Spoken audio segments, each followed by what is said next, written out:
Good afternoon, everyone. Phil Simons here with Columbia Grain and your Friday afternoon weekly market recap.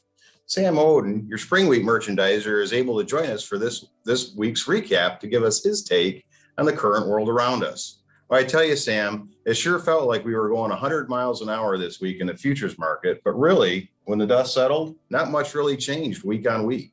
The news wires were full of stories that made the markets go up, down, and all around.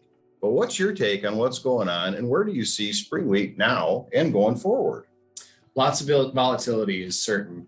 Whether futures go up from here or down from here is largely in the balance and driven by the situation in the Black Sea. When Ukraine can enter the export market in Russia in a meaningful fashion. What happens in India with their kind of government constrained export policy. India has recently been a pretty significant player in the global wheat export market. But like you said, we had a lot of volatility this week without a lot of change. So if we go ahead and share our screen, one of the things that we track really closely is the price relationship between Minneapolis spring wheat and Kansas City hard red winter wheat, because those two red wheat markets are pretty closely related and they impact cash markets a lot. So as you can see, spring wheat had an 80-cent range and winter wheat had a 94-cent range, losing 27 in Kansas City hard wheat and 16 gain in Minneapolis spring wheat.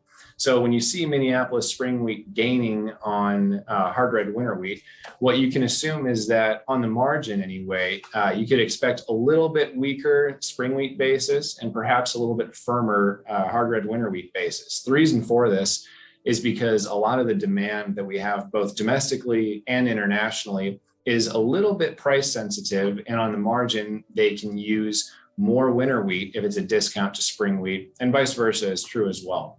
So I've talked a little bit about the current factors that we have in the futures market. I didn't mention that we're currently experiencing some significant headwinds with the planting situation in North Dakota being well behind, and Montana also experiencing the same drought that we've unfortunately had for really the last year. So if you go to the next slide, looking at production first on the right-hand side of the screen, it's no mystery to anyone that we had much smaller production this year than we had last year. In fact, one of, if not the largest year-on-year drops in production. What that did was sent a ripple through export and domestic markets, and wherever possible, because of the price premium that for much of the crop year spring wheat had over hard red winter wheat, we destroyed some demand. And that's evident by looking at domestic use. You can see that we used the smallest amount of spring wheat domestically, in flour blends and such, since going all the way back to 2011, 2012 crop year. In international markets, we also lost significant share just based on really high priced US wheat in general. Hard red winter wheat is no exception to this. But also with spring wheat off the PNW, we compete pretty heavily with Canadian spring wheat prices as well.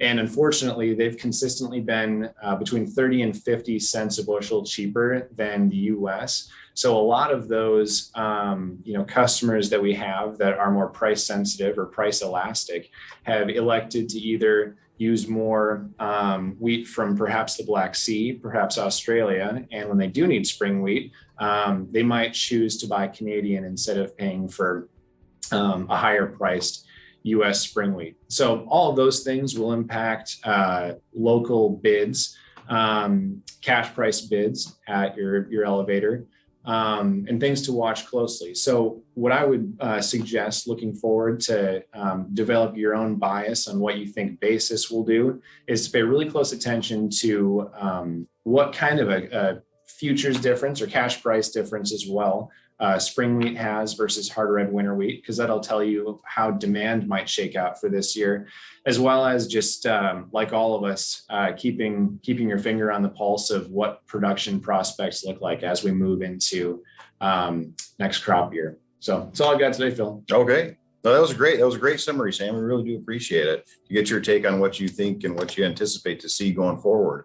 But really, the bottom line continues to be that the knee-jerk reactions in the futures markets will definitely continue to be among us and magnify as we go forward. And really, don't forget to look out the curve and look to new crop as well as we move forward.